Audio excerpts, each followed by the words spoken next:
ارمغانہ بہت خوش تھی کہ اس نے چند ہی دنوں میں پری تگین کے دل و دماغ پر مکمل غلبہ حاصل کر لیا تھا۔ یہ ارمغانہ کا فتنہ انگیز حسن کے کرشمہ سازی تھی کہ پری تگین جیسا عیار انسان اپنی بیوی کی آنکھوں سے دیکھتا اور اسی کے دماغ سے سوچنے کی کوشش کرتا۔ پھر ایک دن موقع پا کر ارمغانہ نے اپنے دل میں چھپی ہوئی ساری خباثتوں کا زہر پری تگین کے سامنے اگل دیا۔ سردار ارمغانہ نے ایک خاص ادائے دلبری کے ساتھ کہا، آپ کے اقتدار کو سبکتگین اور پھر اس کے جوان ہوتے ہوئے بیٹے محمود سے بہت خطرہ ہے۔ ان دونوں کے علاوہ ایک تیسرا شخص نظام شاہ جادوگر بھی ہے جس کی شعبدہ بازیاں کسی نہ کسی دن رنگ لا سکتی ہیں۔ میں چاہتی ہوں کہ آپ جلد از جلد ان تینوں فتنوں سے نجات حاصل کر لیں۔ پری تگین بہت غور سے اپنی بیوی کی گفتگو سنتا رہا، پھر اس نے اپنے سامنے رکھی ہوئی شراب کی سراہی سے جام لبریز کیا اور ایک لمبا گھونٹ لے کر بولا، نظام شاہ کا فتنہ تو ہمیشہ کے لیے ختم ہو گیا ہے اور اس کی جادوگری زندان کی اونچی دیواروں سے ٹکرا کر دم توڑ چکی ہے۔ البتہ سبکتگین اور محمود کے خطرات موجود ہیں، مگر پھر بھی میں ان دونوں کی طرف سے غافل نہیں ہوں۔ ارمغانہ نے سوالیہ نظروں سے شوہر کی طرف دیکھا۔ ابھی میں سبکتگین کے خلاف کوئی قدم نہیں اٹھا سکتا کہ امیر ملکاتگین سبکتگین پر بہت زیادہ اعتبار کرتا ہے اور پھر وہ غزنی کی افواج کا سالار بھی ہے۔ پری تگین آہستہ آہستہ بول رہا تھا اور اس کی آنکھوں میں نئی شرارتیں کروٹ لے رہی تھیں۔ تم مطمئن رہو ارمغانہ، میں آنکھیں بند کر کے راستہ طے کرنے کا عادی نہیں۔ راہ کے تمام کانٹے اور پتھر میری نظر میں رہتے ہیں۔ ارمغانہ کے سرخ ہونٹوں کی مسکراہٹ کا رنگ گہرا ہو گیا اور وہ خیالوں کی دنیا میں کھو گئی جہاں تاج و تخت تھے اور ہاتھ باندھے ہوئے خدمتگاروں کی لمبی قطاریں تھیں۔ اور پھر حالات نے نئی کروٹ لی۔ امیر ملکاتگین کچھ دن بیمار رہ کر دنیا سے رخصت ہو گیا۔ وہ ایک پرہیزگار مزاج اور انسان دوست حکمران تھا۔ ملکاتگین کے انتقال کی خبر سن کر پورے غزنی میں ایک کوہرام برپا ہو گیا۔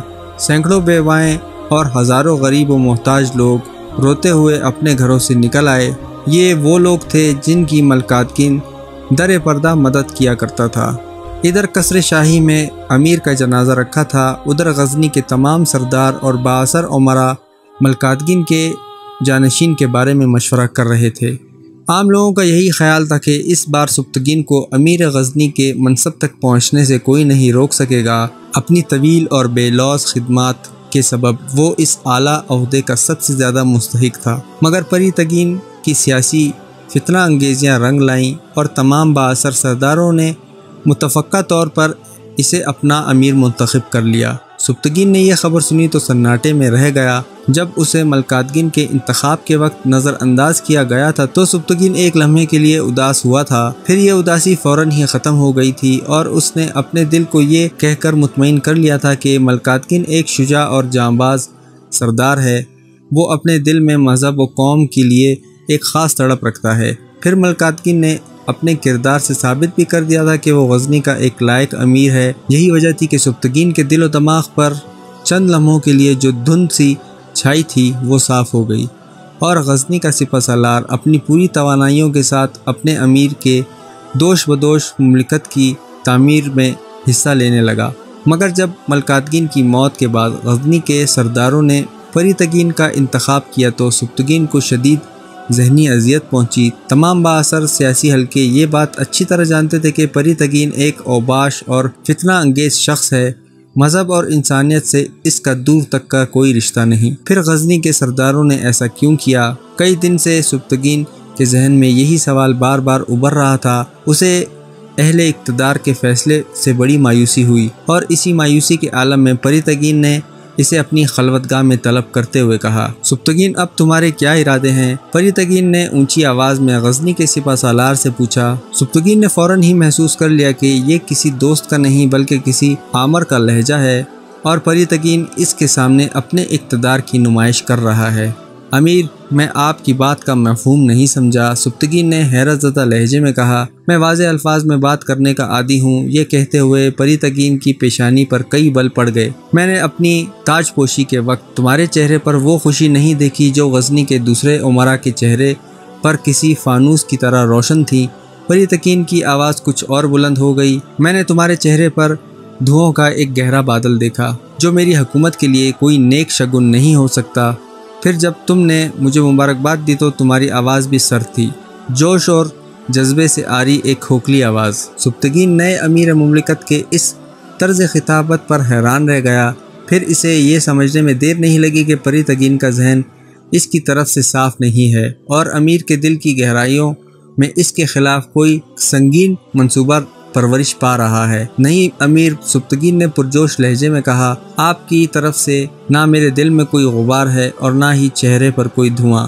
یہ غزنی کے حکمران کی دلخراش نظریں ہی ہو سکتی ہیں، ورنہ میرے ارادوں میں کوئی کھوٹ نہیں ہے۔ پھر میں تم پر کس طرح اعتبار کروں؟ پری تگین اپنے سپہ سالار کو گرفت میں لینے کے لیے نئے نئے بہانے تراش رہا تھا۔ آخر اس بے اعتباری کی وجہ اب سبکتگین کے ماتھے پر بھی گہری شکنیں نمودار ہو گئی تھیں۔ پہلے امیر الپتگین، پھر امیر ابو اسحاق اور پھر امیر ملکاتگین۔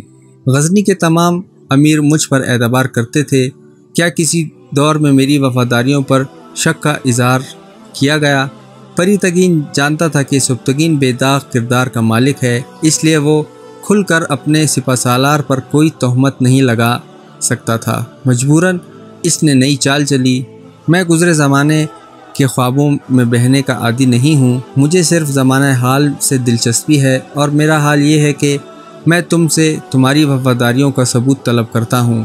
میں امیر کو یہ ثبوت کس طرح فراہم کر سکوں گا؟ سبکتگین نے وقت کی رفتار کو پہچان لیا تھا اور اس کا شک یقین میں تبدیل ہو گیا تھا کہ پری تگین اس کے لیے دل میں پرخاش رکھتا ہے اور اسے برطرف کرنے کا کوئی معقول جواز تلاش کر رہا ہے۔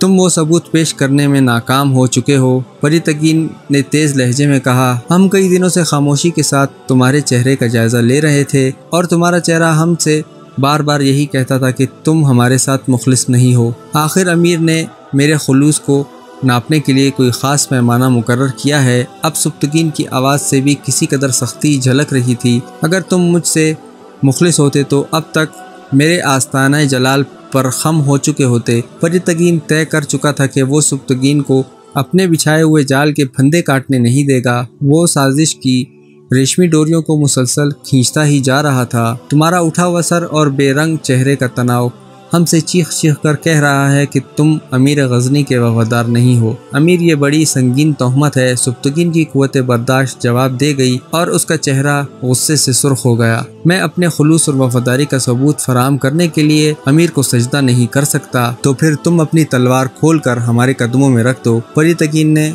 غضبناک لہجے میں کہا، تم اس منصب کے اہل نہیں ہو۔ جب تم اپنے عہدے کی حفاظت نہیں کر سکتے تو پھر غزنی کی حفاظت کس طرح کرو گے؟ اس مملکت کا ایک ایک فرد جانتا ہے کہ میں گزشتہ 15 سالوں سے غزنی کی سرحدوں پر ایک آہنی چٹان کی مانند کھڑا ہوں۔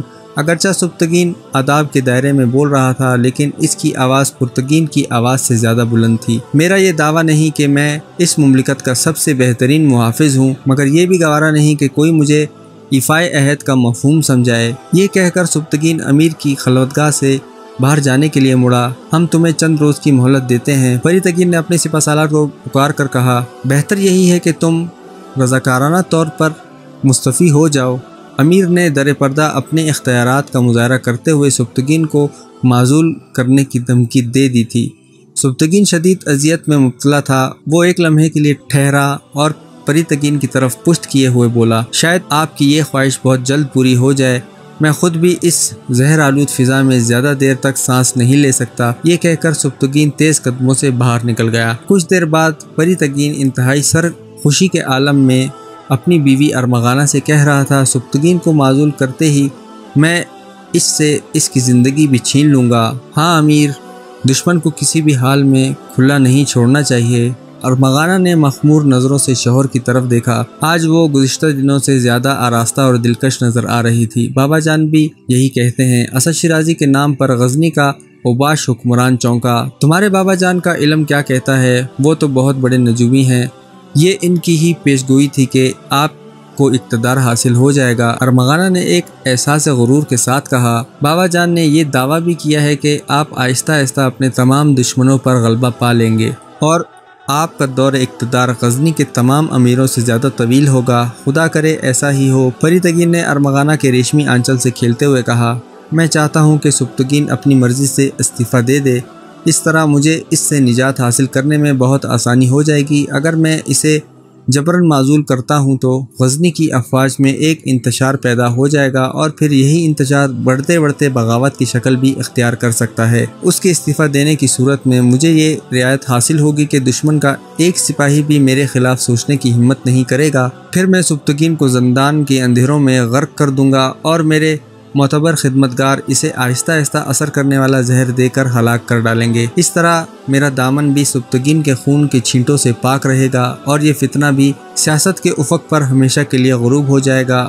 پریتگین نے ارمغانہ کو اپنے منصوبے کی تفصیل بتاتے ہوئے کہا۔ بہت شاندار، ارمغانہ نے پرجوش لہجے میں کہا اور شراب کا نیا جام لبریز کر کے شوہر کی طرف بڑھایا۔ بہت بے داغ منصوبہ ہے، مجھے اس میں کہیں کوئی خامی نظر نہیں آتی امیر۔ اس میں کوئی شک نہیں کہ آپ بے پناہ ذہن کے مالک ہیں اور ایسے ہی ذہین لوگوں کو حکومت کرنے کا حق حاصل ہوتا ہے۔ ارمغانہ نے نہایت ہوشیاری کے ساتھ شوہر کی تعریف کی۔ پریتگین فطری طور پر ایک خوشامد پسند انسان تھا، اسی لیے ارمغانہ جیسی حسین عورت کی قربت اور اقتدار کا نشہ، غرض ایک ہی وقت میں کئی نشے آپس میں مل گئے تھے، نتیجتاً پریتگین کیف و نشاط کے سمندر میں ڈوبتا چلا گیا تھا۔ ادھر امیر غزنی ارمغانہ کے حریم ناز میں بے ہوش پڑا تھا اور ادھر سبکتگین آدھی رات کے وقت نظام شاہ کے حضور دو زانوں بیٹھا آج کے واقعے کی تفصیلات سنا رہا تھا۔ نہیں سبکتگین، ہرگز نہیں، نظام شاہ نے مضطرب ہو کر اونچی آواز میں کہا۔ وہ فریبکار انسان تمہیں تیش دلا کر اپنا مقصد حاصل کرنا چاہتا ہے۔ اگر تم نے مشتعل ہو کر اپنے ہتھیار کھول دیے تو یاد رکھو اللہ تمہارے اندازوں سے بھی زیادہ بے نیاز ہے۔ وہ کسی اور ادنا سپاہی کے ہاتھوں میں تلوار دے کر اسے سبکتگین بنا دے گا، پھر تم کیا کرو گے سوائے اس کے کہ ساری زندگی کف افسوس ملتے رہو اور ایک شکست خوردہ انسان کی حیثیت سے کسی گوشہ گمنام میں ایڑیاں رگڑ رگڑ کر مر جاؤ۔ پھر میں کیا کروں شیخ؟ سبکتگین بہت تھکا ہوا نظر آ رہا تھا۔ اپنی شمشیر کی حفاظت کرو جسے ایک بزدل تمہارے ہاتھوں سے چھین لینا چاہتا ہے۔ نظام شاہ نے خلاف عادت انتہائی تیز و تند لہجے میں کہا۔ یہ تلوار ایک امانت ہے، دنیا بھر کے مظلوم انسانوں کے حقوق کی امانت۔ اگر تم نے تلوار اپنے ہاتھوں سے پریتگین کے قدموں میں رکھ دی تو تم خیانت جیسے گناہ عظیم کے مرتکب ہوگے۔ ہاں، اگر کسی حادثے میں تمہارے ہاتھ کٹ جائیں تو پھر تم مجبور ہو۔ اس حالات میں تم سے کوئی حساب نہیں ہوگا۔ میری آنکھیں دیکھ رہی ہیں کہ ابھی تمہارے ہاتھ محفوظ ہیں، پھر مجھ سے ایسی مایوسی کی باتیں کیوں کرتے ہو؟ ابھی تو نفرتوں اور تلخیوں کی بہت تیز ہوائیں چلیں گی، سازشوں کے بڑے بڑے طوفان آئیں گے، تو کیا تم بار بار اپنی تلوار توڑ دو گے؟ سبکتگین نے ندامت کے ساتھ سر جھکا لیا۔ شیخ، میں ناسازگار ماحول سے خوفزدہ نہیں ہوں، مجھے پریتگین کے تحقیر آمیز سلوک سے شدید تکلیف پہنچی ہے۔ کس کس کی شکایت کرو گے اور کس کس کی باتوں پر اپنا دل توڑو گے؟ نظام شاہ کے لہجے کی تندی ختم ہو گئی تھی اور اب وہ آہستہ آہستہ بول رہے تھے۔ ساری دنیا ہی پریتگینوں سے بھری ہوئی ہے، تو کیا تم دنیا چھوڑ دو گے؟ نہیں، تم ایسا نہیں کرو گے سبکتگین۔ تمہیں انہی زہر آلود فضاؤں میں سانس لے کر اپنی زندگی کا ثبوت فراہم کرنا ہوگا۔ جب تمہاری سانسیں رک جائیں اور موت تمہارے ارادوں پر غلبہ حاصل کر لے تو پھر تمہاری کوئی ذمہ داری باقی نہیں رہتی۔ اس وقت یہ دشمن خود ہی تمہارے ہاتھوں سے تلوار چھین لیں گے، مگر دیکھنے والا تو دیکھ رہا ہوگا کہ تلوار تم نے پھینکی ہے یا بے کسی کے عالم میں تمہارے ہاتھوں سے چھینی گئی ہے۔ ان دونوں حالات میں بڑا فرق ہے۔ پہلی حالت میں زندہ رہنا کہ اہل ایمان اسی طرح جیتتے ہیں، دوسری حالت تو بے ضمیر اور مردہ انسانوں کا طریقہ ہے جو تمہیں اس ذلت کی موت اور زندگی سے محفوظ رکھے۔ سبکتگین نئے حوصلے کے ساتھ اٹھا اور زندان سے نکل کر محل کی طرف چلا آیا۔ دوسرے دن پریتگین نے غزنی کے سپہ سالار کو اپنی خلوت میں طلب کرتے ہوئے کہا، مجھے یقین ہے کہ اب تک کسی نتیجے پر پہنچ چکے ہوں گے۔ ہاں امیر محترم، میں نے فیصلہ کر لیا ہے، سبکتگین نے نہایت شائستہ اور ٹھہرے ہوئے لہجے میں کہا۔ اس کے چہرے پر غصے کا ہلکا سا بھی غبار نہیں تھا۔ میں بھی یہی چاہتا ہوں کہ تم خوش دلی کے ساتھ رخصت ہو جاؤ۔ پریتگین نے مسکراتے ہوئے کہا، تمہارے استعفے کے بعد تمہیں ایک بڑی جاگیر حاصل ہوگی جہاں تم ایک خاموش مگر پرسکون زندگی گزار سکو گے۔ پریتگین کے ہونٹوں پر ایک معنی خیز تبسم تھا اور آنکھوں میں بار بار ایک وحشیانہ چمک کروٹیں لے رہی تھی۔ میں استعفیٰ نہیں دوں گا امیر محترم، سبکتگین نے بے نیازانہ لہجے میں کہا۔ یہ تلوار مجھے امیر الپتگین نے عطا کی تھی اور مرتے وقت حکم کیا تھا کہ میں آخری سانس تک اسے اپنے جسم سے جدا نہیں کروں۔ سبتگین کا جواب سن کر پری تگین سناٹے میں آ گیا اور غضبناک ہو کر بولا، امیر الپتگین کی وصیت کی کوئی حیثیت نہیں، میں تمہارا فرما رواں ہوں، انتہائی مضبوط اور طاقتور فرما رواں۔ یاد رکھو کہ میں حرف انکار سننے کا عادی نہیں ہوں، اپنی تلوار کمر سے کھولو اور اسے ادب کے ساتھ میرے قدموں میں رکھ دو۔ یہ ممکن نہیں ہے امیر محترم، سبتگین نے بلند آواز میں کہا، آپ مجھ سے محض اس لیے خفا ہیں کہ میں دوسرے سرداروں کی طرح خوشامد نہیں کرتا۔ یہ میرا جرم نہیں بلکہ وہ منفرد اعزاز ہے جو مجھے اللہ کی بارگاہ جلال سے عطا ہوا ہے۔ ابھی خلوت گاہ میں سبتگین کے الفاظ کی گونج باقی تھی کہ پری تگین غصے سے بے قابو ہو کر چیخ اٹھا، تو ازلی غلام ہے سبتگین، نسل در نسل محکموں اور غلاموں کی اولاد، اس لیے یہ تلوار تیرے جسم پر زیب نہیں دیتی، یہ تو مردان آزادی کا ہتھیار ہے، اسے فوراً کھول دے۔ امیر، میں اس بحث میں نہیں پڑھنا چاہتا کہ میرا نسب نامہ کیا ہے، سبتگین نے اسی باوقار انداز میں کہا، میں غلام زادہ ہی صحیح مگر اپنے فرائض آپ کے پسندیدہ مردان آزادی سے زیادہ بہترین انداز میں انجام دیتا ہوں۔ مجھے اپنی غلامی پر ندامت ہے، نہ احساس کمتری، میں صرف اپنی ذاتی صلاحیتوں کی بنیاد پر اس اعلیٰ منصب تک پہنچا ہوں۔ اب یہ تلوار اسی وقت میرے جسم سے جدا ہوگی جب سانسوں کا کھیل ختم ہو جائے گا اور میرے ٹکڑے ٹکڑے کر دیے جائیں گے۔ یہ کہہ کر سبتگین امیر کی اجازت کے بغیر واپس جانے کے لیے مڑا۔ ٹھہرو سبتگین، اپنے سپہ سالار کے بگڑے ہوئے تیور دیکھ کر پری تگین نے نئی چال چلی، ہم تمہاری ان گستاخیوں کو فراموش کر سکتے ہیں اگر تم ہمارے سامنے گھٹنوں کے بل جھک جاؤ اور اس جادوگر نظام شاہ کو اپنے ہاتھوں سے قتل کر دو۔ پری تگین نے سبتگین کو اس عہدے کے بحال رکھنے پر بڑی عجیب شرائط پیش کی تھی۔ امیر کی یہ بات سن کر سبتگین بہت تیزی سے پلٹا۔ غزنی کے فرما روا کو معلوم ہونا چاہیے کہ اس غلام زادے کو یہ دونوں شرطیں منظور نہیں، پھر بھی ہو سکتا ہے کہ میں کسی دن امیر کے روبرو گھٹنوں کے بل جھک جاؤں، مگر اپنی زندگی میں نظام شاہ کے جسم پر ہلکی سی خراش بھی آنے نہیں دوں گا۔ وہ میرے لیے شیخ کا درجہ رکھتے ہیں اور اپنے شیخ پر قربان ہو جانا میری نظر میں ایک حقیر سی قربانی ہے۔ سبتگین کی جرأت دیکھ کر پری تگین کے ذہن میں آندھیاں سی چل رہی تھی، مگر وہ دنیا کا عیار ترین انسان تھا۔ اس نے ریاکاری کا بھرپور مظاہرہ کرتے ہوئے کہا، سبتگین، ہم تمہیں آزما رہے تھے، بے شک تم ایک مرد شجاع ہو اور ایفائے عہد کا مفہوم خوب سمجھتے ہو۔ سبتگین نے حیرت زدہ نظروں سے پری تگین کی طرف دیکھا اور پھر رسمی انداز میں امیر کا شکریہ ادا کرتے ہوئے خلوت گاہ سے نکل گیا۔ سبتگین کی اس باغیانہ روش نے پری تگین کو شدید اذیت میں مبتلا کر دیا تھا۔ وہ بہت دیر تک اپنی خلوت گاہ میں ٹہلتا رہا اور پھر اس نے اپنی بیوی ارمغانہ اور اسد شیرازی کو تنہائی میں طلب کر کے پورا واقعہ حرف بہ حرف سنا دیا۔ پھر اپنے خسر کو مخاطب کرتے ہوئے کہا، اب میں ایک لمحے کے لیے بھی اس زمین پر اس گستاخ اور نافرمان کا وجود برداشت نہیں کر سکتا۔ اگر میں اسے اپنے حکم سے معزول کراتا ہوں تو فوج میں میرے خلاف بغاوت پیدا ہو جانے کا اندیشہ ہے۔ اسد شیرازی نے بہت غور سے اپنے داماد کی طرف دیکھا اور انتہائی سرد لہجے میں بولا، فرزند جب اپنی بساط پر اپنے ہی مورے سرکشی اختیار کرنے لگے تو انہیں ایسے مقام پر کٹوا دیا جائے جہاں خوش فہمی اور بے خبری کا بہت زیادہ غبار ہو۔ میں آپ کا مطلب نہیں سمجھا، پری تگین نے پیشانی پر بل ڈالتے ہوئے کہا، مطلب تو بہت واضح ہے فرزند۔ اسد شیرازی حسب عادت انتہائی عیاری کے ساتھ مسکرایا، اس غلام زادے کو کچھ دن اس خوش فہمی میں مبتلا رہنے دیا جائے کہ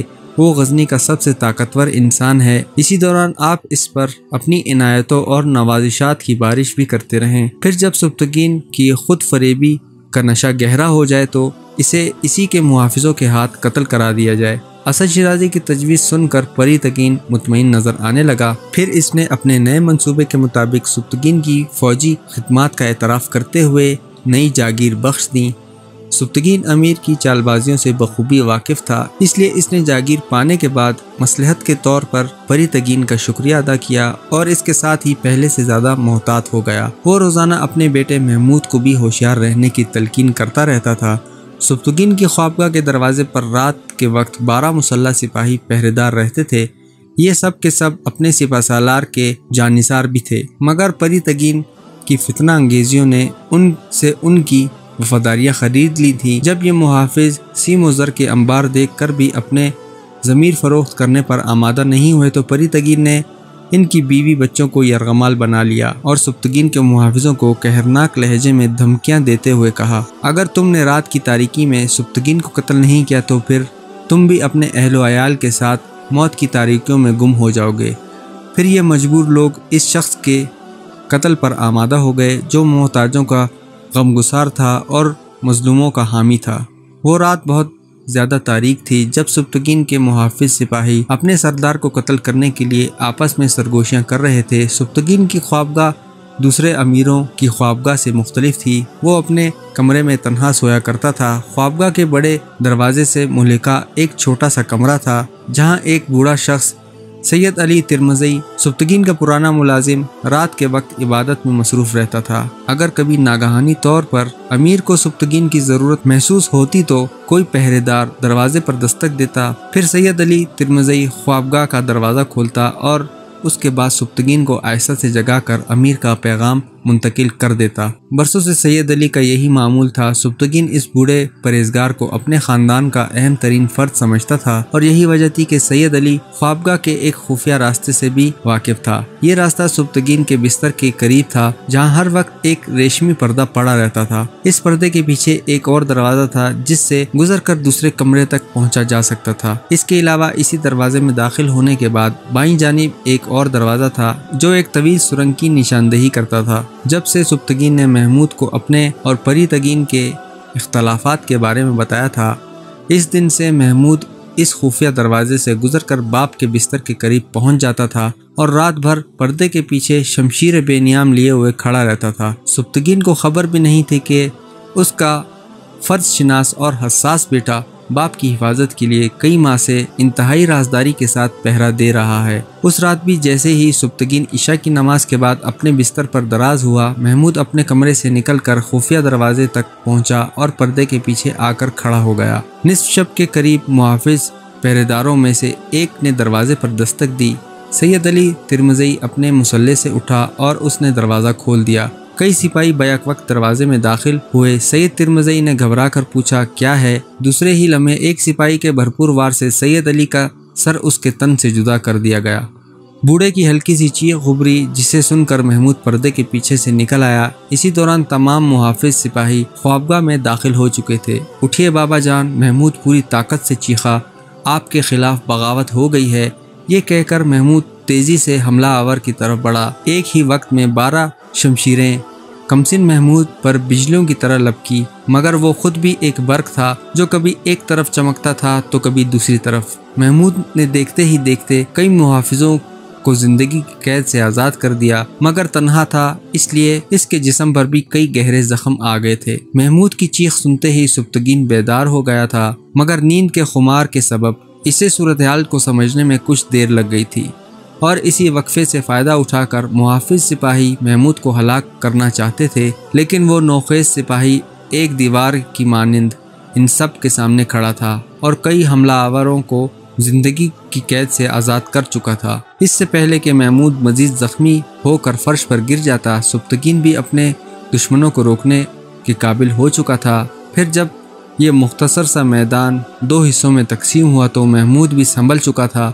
اس کے بعد کچھ دیر تک خوابگاہ میں چنگاریاں سی اڑیں، فولاد کے ٹکڑوں کے آپس میں ٹکرانے سے عجیب سی آوازیں پیدا ہوئیں، زخمی سپاہیوں کی دلزوز چیخیں گونجی اور پھر سازش اور فریب کا یہ گھناؤنا کھیل ختم ہو گیا۔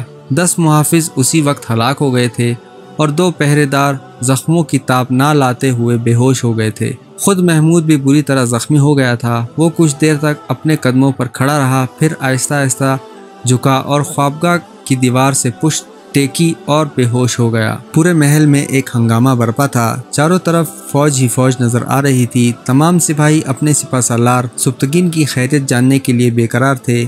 زخمی بیٹے کو حرم سرا میں پہنچانے کے بعد سبتگین محل کے دروازے پر آیا اور اپنے سپاہیوں سے مخاطب ہو کر بولا، اللہ کا شکر ہے کہ اس نے مجھے اور میرے بیٹے محمود کو بچا لیا۔ محمود بہت زخمی ہے، مگر طبیب کہتے ہیں کہ اس کی زندگی کو کوئی خطرہ نہیں۔ ہم صاحبزادے کے ایک ایک زخم کا انتقام لیں گے۔ محل کے نیچے کھڑے ہوئے بہت سے سپاہیوں نے چیخ کر کہا، سردار ہمیں ان کے نام بتائیں کہ وہ غدار کون ہیں۔